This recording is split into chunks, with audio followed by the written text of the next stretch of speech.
New York State legalized marijuana 2.5 years ago. But the system of legal sales of cannabis that was supposed to rake in tax revenues and offer some retribution to people who serve prison time for low-level marijuana possession, well, that system is basically at a standstill. We explain the court ruling that brought the dispensary rollout to a halt on today's Story of the Day. Support for Story of the Day comes from Long Run Wealth, an SEC-registered investment advisor in Lake Placid, providing comprehensive wealth management, retirement, and financial planning solutions. LongRunWealth.com. Hey, I'm David Sommerstein. It's Wednesday, August 23rd. First up, Governor Kathy Hochul took the podium today in Syracuse, dwarfed by a few huge dinosaurs. Good morning and welcome to the opening of the great New York State Fair, the 175th time. Hochul opened the State Fair's 13-day run at the new dinosaur exhibition. She also signed some legislation meant to help farmers by having state agencies use food grown in New York. To have a built-in marketplace for our farmers that they can count on, that is going to help them survive. They have been through so much. Hochul says she expects up to 1 million visitors to the fair this year. Along with eating the obligatory sausage sandwich and taking pictures with babies, Hochul climbed up on a state police horse for a photo op. You may have missed Hochul on a horse, but you can still catch the traditional butter sculpture.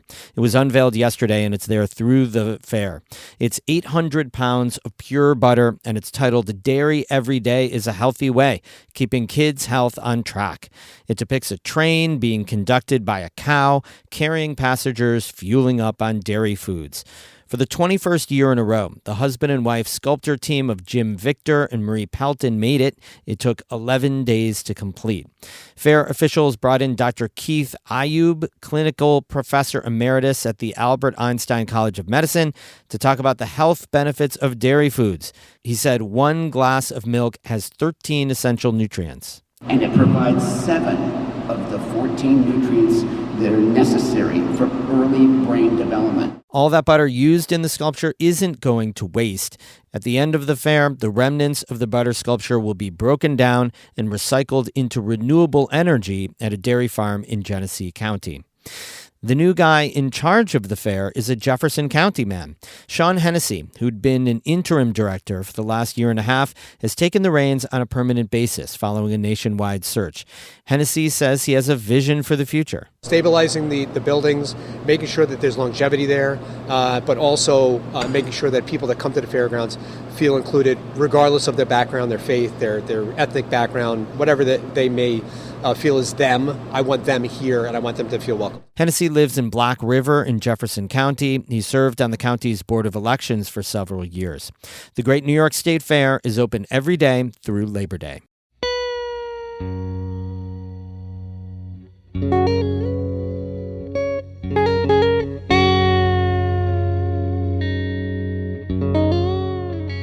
A state Supreme Court judge will hold a hearing Friday on a challenge to New York's retail cannabis licensing rules.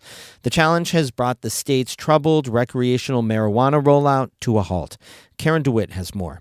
Earlier this month, Judge Kevin Bryant issued an injunction barring the State Office of Cannabis Management, or OCM, from licensing any new retail cannabis stores after 4 service-disabled veterans brought a lawsuit. They said they were unfairly left out of the first round of licenses that were awarded. They argue that, according to the 2021 law which legalized adult use of recreational cannabis in New York, the first retail licenses were to go to people convicted of a marijuana-related offense, veterans who incurred a disability due to their war service, minority and women-owned businesses, and financially distressed farmers. The veterans say OCM diverged from that statute when they set up rules that limited the first round of licenses to people with previous marijuana-related convictions. Judge Bryant agreed. He ordered that all new retail licenses be put on hold until that case is decided. Opponents of the lawsuit include Asbert Odunya. He's a retired Marine and a service-disabled veteran who runs a cannabis delivery service in Queens. His business partner was convicted of a marijuana-related offense during Prohibition. That's how he got his license. He says it only stalls an already impeded process and has a chilling effect on the fledgling industry. I'm opposed to anything that puts us versus them, us being one social equity group against another. He says the licensing application process would have opened to the other groups, including the veterans and women and minority-owned businesses, on October 4th. But now that's also likely on hold due to the injunction. The lawsuit's not the only factor that slowed the legal cannabis rollout, and 2 years in, only 24 stores have opened out of about 160 outlets that were supposed to be up and running by now. Many in the struggling industry are concerned. Hal McCabe is the interim director of the Cannabis Association of New York, or CANY. It represents small-scale, locally based growers and retail sellers. He's also the mayor of the village of Homer, which is seeking to locate a retail outlet in the village and in the nearby city of Cortland. It's unfortunate. This is possibly the worst thing that could happen to the small businesses and the startups because it's frozen them in place. And it's frozen the supply chain. McCabe says small-scale farmers who were granted growing licenses last year grew 300,000 pounds of cannabis, and to date, only around 18,000 pounds have been sold. He says many are in danger of bankruptcy. McCabe and Odunya believe that the delays will benefit the large-scale operations that currently sell medical marijuana in New York. They operate large, efficient indoor growing spaces. Odunya says if the OCM follows its current rules, then the large companies will be eligible to apply for licenses in December. They're also going to be winners here because they're the ones that are already operational, and they're just going to be able to flip the switch and say, okay, this half of my store is now adult use. McCabe with CANY says he believes that state lawmakers, the governor, and even the OCM have had the best intentions in trying to right some wrongs and give the first licenses to people most adversely affected by cannabis prohibition.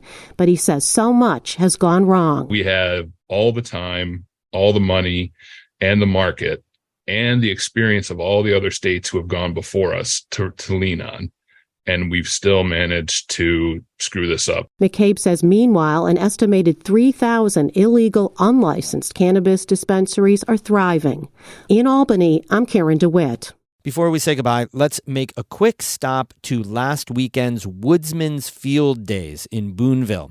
And we'll hear from a woods woman, a lumberjill, as she prepared her block for the day's chopping competition. Anna Williams-Bergen produced this herd up north. So what I'm looking at is the rings of the wood, and I'm also looking at the edges of where the axe broke that little piece out.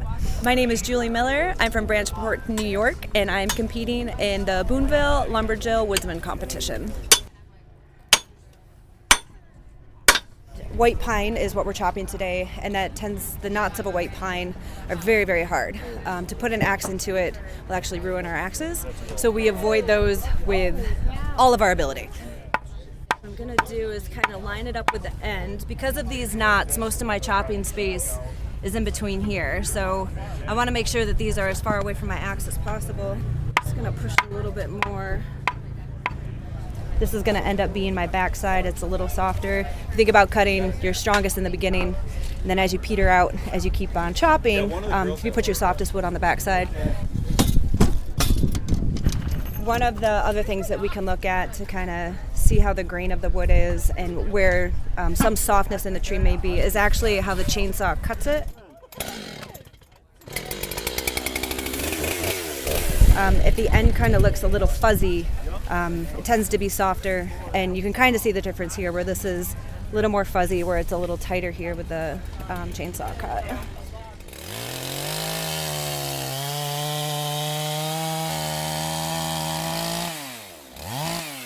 You know, it gets cutthroat. Like, everybody wants to win. So that's what's really fun about this sport is, like, we can all be really good friends and, you know, go compete as hard as we want. And, you know, at the end of the heat, you're still going to congratulate the person next to you, whether you won or lost, you know. Here they go. They're working. It's going to be close. Who's going to get it? Are you going to get it? Oh, man, it's about a photo finish.